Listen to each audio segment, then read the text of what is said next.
বোর্ডে একটা ছোট্ট অঙ্ক দেওয়া আছে যে x square plus one equal to √2x হলে x square plus one upon x square equal to what. তো এটাকে কিন্তু আমরা উভয় পাশে এক্স দ্বারা ভাগ করে এটাকে x plus one upon x এর ফর্মেটে আমরা নিয়ে আসতে পারি। আর x plus one upon x এর ফর্মেটে নিয়ে আসলে আমরা এটার মান বের করতে পারবো।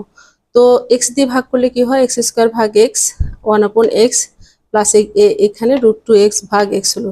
তাহলে এই এক্স এই এক্স কাটা আর এখান থেকে একটা এক্স কাটা যায়, তাহলে x plus one upon x equal to হয় √2। তো আমরা জানি যে এই অঙ্কগুলোর ক্ষেত্রে কি মানের বর্গ প্লাস মাইনাস 2।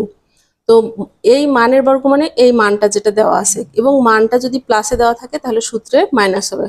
তাহলে √2 ছিল, √2 এর বর্গ করলাম আর মাইনাস দিলাম, যেহেতু এটা প্লাস এটা তাহলে মাইনাস হবে, তাহলে -2।